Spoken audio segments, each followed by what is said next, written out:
के लिए है वो जितनी भी लाइट हम देखते हैं उसके लिए, तो विजिबल लाइट को सेंस कर सकता है। इसके मेन पार्ट्स की अगर बात करें तो मेन पार्ट्स में हमारे पास आते हैं क्या क्या। पहला मेन पार्ट आता है जो आई के लिए सबसे इंपॉर्टेंट रहेगा, वो है इसकी आउटर कवरिंग जिसको कहा जाता है कॉर्निया। ठीक है, इस कॉर्निया के बाद अगर हम नेक्स्ट पार्ट से डील करें तो वो है प्यूपिल।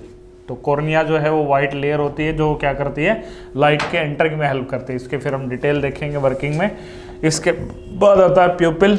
प्यूपिल लाइट के एंट्री को कंट्रोल करता है और प्यूपिल जो है वो किसका है, आइरिस का एक हिस्सा है।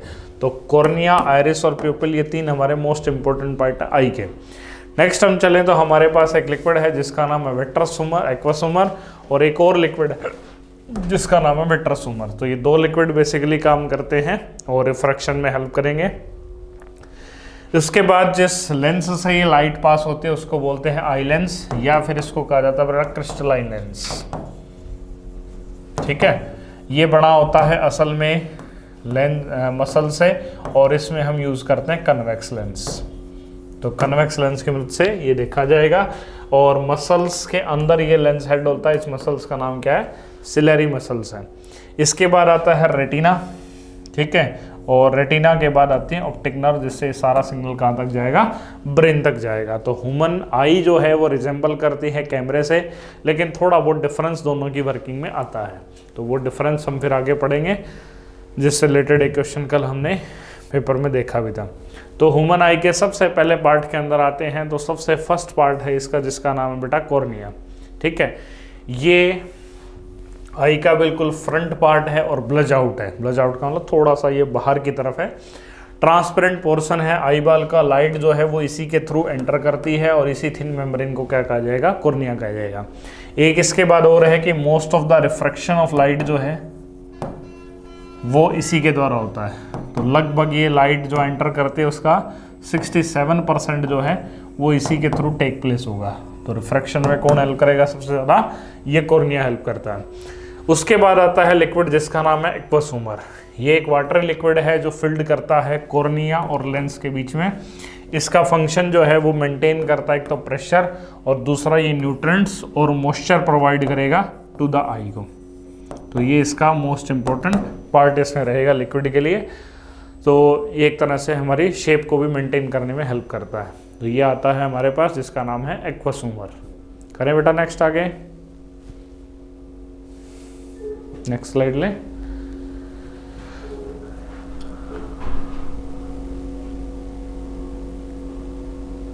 चलो नेक्स्ट में चलते हैं। तो इसके बाद आता है नेक्स्ट इसमें जिसका नाम है एक और लिक्विड जिसका नाम है विट्रस ह्यूमर। ठीक है, तो विट्रस ह्यूमर एक जेली लाइक मटेरियल है जो फिल किया जाता है between the space of eye lens and retina. अब यहाँ डिफरेंस देखना, वो लिक्विड था किसके बीच में, आई लेंस और हमारे कॉर्निया के बीच में, ये है आई लेंस और रेटिना के बीच में। तो आई लेंस जो है वो मिडिल पोर्शन है, दोनों को सेपरेट करने में हेल्प करता है, और ये टिपिकली स्फेरिकल शेप को मेंटेन भी हेल्प करेगा। इसके बाद आता है बेटा आइरिस। आइरिस एक कलर्ड फ्लेक्सिबल मस्कुलर डायफ्राम है। डायफ्राम का मतलब जिससे लाइट एंटर करे। तो ये आप देख रहे हो जो अलग अलग आइज के हिसाब से अलग अलग है। ठीक है, तो ये जो पोर्शन है वो हर पर्सन का डिफरेंट हो सकता है, इसके हिसाब से ये अलग अलग रहेगा।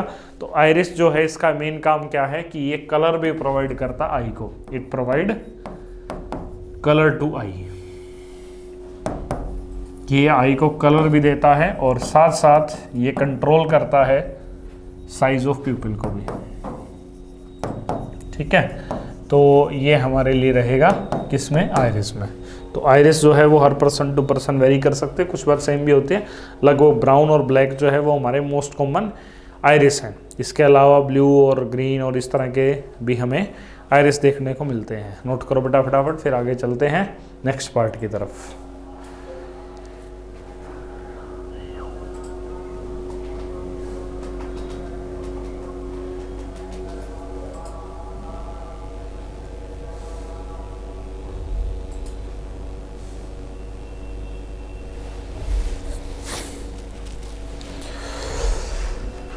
चलो इससे नेक्स्ट आता है हमारे पास जिसका नाम है प्यूपिल।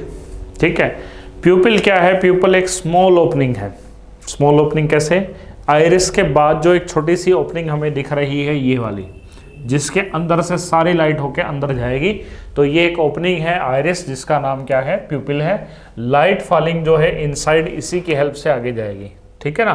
तो इस बार ये 10th अग्री में क्वेश्चन भी था, which part of the eye helps to control the light entering into the eye, तो ये प्यूपिल इसमें काम करती है। तो आइरिस का जो कंट्रोल होता है वो किसके हाथ में? प्यूपिल का जो कंट्रोल है वो आइरिस के हाथ में है। अब यहाँ दो तरह से आइरिस या जो प्यूपिल है वो रिएक्ट करता है। अगर बाहर ब्राइट लाइट है तो प्यूपिल क्या करेगा? वहाँ कॉन्ट्रैक्ट करेगा, सिकुड़ जाएगा, यानी उसका साइज कम हो जाएगा, ठीक है। और अगर डिम लाइट है तो ये प्यूपिल क्या कर देता है? फिर अपना साइज इंक्रीज कर देता है। तो हमें जब ब्राइट लाइट से डिम लाइट जाए या डिम लाइट से ब्राइट लाइट जाए तो थोड़ी सी समस्या, थोड़ा सा विजन में थोड़ा सा टाइम लगता है, थोड़ा सा टाइम इंटरवल लेते हैं, जिससे हम एडजस्टमेंट करते हैं। तो इसी एडजस्टमेंट का जो टाइम है वो किस वजह से? क्योंकि प्यूपिल यहाँ दो पोजीशन को ऑक्यूपाई करेगा, या कॉन्ट्रैक्ट करेगा या फिर क्या करेगा? एक्सपेंड करेगा, ठीक है। चलो नेक्स्ट करते हैं फिर इसके बाद, नोट करो बेटा इसको। चलो नेक्स्ट इसमें चलते हैं। तो नेक्स्ट आता है हमारे पास इसका अगला हिस्सा, जिसका नाम है रेटिना, ठीक है। रेटिना जो है वो सबसे इनर मोस्ट लेयर है, और ये क्या है? ये एक तरह से बैक वॉल है। बैक वॉल का मतलब जिस पे जाके लाइट लास्ट मोमेंट पे स्ट्राइक करती है। ये बनी होती है बेटा मैनी लाइट सेंसिटिव सेल की, और लगभग इसमें 125 मिलियंस लाइट सेंस होते हैं, जिनका नाम है रिसेप्टर। रिसेप्टर का मतलब जो लाइट को सेंस करे। इनमें बेसिकली दो तरह की शेप्स के बेसिस पे होती हैं। पहली है रोड शेप और दूसरी है कोन शेप। शेप के बेसिस पर सेल के नाम है। तो रोड सेल जो होती हैं वो काम करते हैं इंटेंसिटी ऑफ लाइट पे। इंटेंसिटी ऑफ लाइट का मतलब कि लाइट ब्राइट है या लाइट डार्क है। तो ये लगभग काम करता कब? ये काम करता लो लाइट में। यानी जैसे आप कैमरे को देखते हो तो अगर लाइट प्रॉपर है तो वो हमें कलर दिखाएगा, और लाइट अगर नहीं है, रूम के अंदर बिल्कुल डार्कनेस है, तो वो हमें विजन में क्लियरिटी देगा कि यहाँ कोई ऑब्जेक्ट तो नहीं है फिलहाल, तो वो ब्लैक एंड व्हाइट में दिखाता है। तो ये हमें बेसिकली हेल्प करता है बिल्कुल डार्क में देखने के लिए, ठीक है। इसके बाद नेक्स्ट आता है कोन। कोन को याद रखो बेटा कलर से। ये कलर के इंटेंसिटी को पहचानेगा, और बेसिकली कोन तीन तरह के होते हैं, रेड, ग्रीन और ब्लू। तो ये तीन कोन ही हैं जो हमारे विजन में हेल्प करता है, और जितना भी कलर हम देख पा रहे हैं वो इसी वजह से देख पाते हैं। तो कुछ एनिमल्स के पास कोन सेल्स नहीं है तो ब्लैक एंड वाइट ही देखते हैं, और कुछ के पास है तो वो कलर देख पा रहे हैं। कलर ब्लाइंडनेस जो होती है वो भी इन्हीं कोन सेल्स की एब्सेंटिज्म की वजह से होती है। तो कलर ब्लाइंडनेस का कारण क्या है? एब्सेंटिज्म ऑफ कोन सेल्स है, ठीक है। तो लास्ट लाइट जिस पे स्ट्राइक करी वो पार्ट क्या है? रेटिना। और रेटिना पे जो इमेज मिलती है वो कैसी होती है? रेटिना पे इमेज मिलती है रियल एंड इन्वर्टेड। तो ये क्वेश्चन भी एक मोस्ट कॉमन क्वेश्चन है जो एमसीक्यू फॉर्म में आपसे पूछ सकते हैं। इन्वर्टेड इमेज को सीधा फिर ब्रेन करेगा, तो वो फिर हम आगे देखते हैं अगली स्लाइड में जिसमें आएगा। नोट करो बेटा, फिर आगे चलते हैं।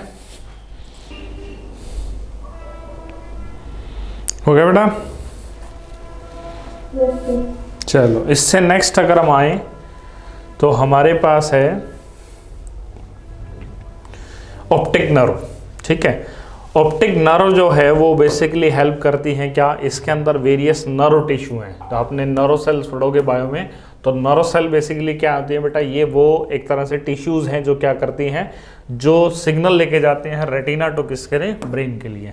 तो जितना भी सिग्नल रिसेप्शन का काम है वो सारा का सारा किसके थ्रू होगा? इन्हीं ऑप्टिकल नर्व से होगा, और सिग्नल लाइट सेंसिटिव सेल से ब्रेन के थ्रू यही ट्रांसफर होते हैं। तो जितना भी रेटिना पे रिस्पॉन्स मिला वो सारा रेटिना ब्रेन नर्व के थ्रू काम पहुंचा देगी, ब्रेन के पास पहुंचा देगी, ब्रेन प्रोसेस करेगा और फिर उसको सीधा करने में हेल्प करता है। तो इसके बाद आता आई लेंस, ठीक है। आई लेंस जो है वो फाइबरस है, यानी फाइबर्स का बना है और जेली लाइक मटेरियल है। ये final adjustment of focus object की हेल्प करेगा। तो जितना भी फोकसिंग होगी वो सारा आई लेंस की हेल्प से होगी। तो वो फिर हम देखेंगे कि किस तरह ये बिहेव करती हैं, ठीक है। तो ये था बेटा क्या? Eye lens. इसके आगे के पार्ट्स हम करेंगे फिर नेक्स्ट क्लास में, ठीक है, जिसमें आएगा हमारा सिलरी मसल्स और आगे का कंट्रोल। तो वो होगा नेक्स्ट क्लास में। आज थोड़ा सा बच्चे कम आए हैं तो आज इतना ही करेंगे। आपने सैम्पल पेपर कर लिया क्या? सेकंड सैम्पल पेपर जो कल ग्रुप में डला होगा आपके, हो गया बेटा कंप्लीट वो?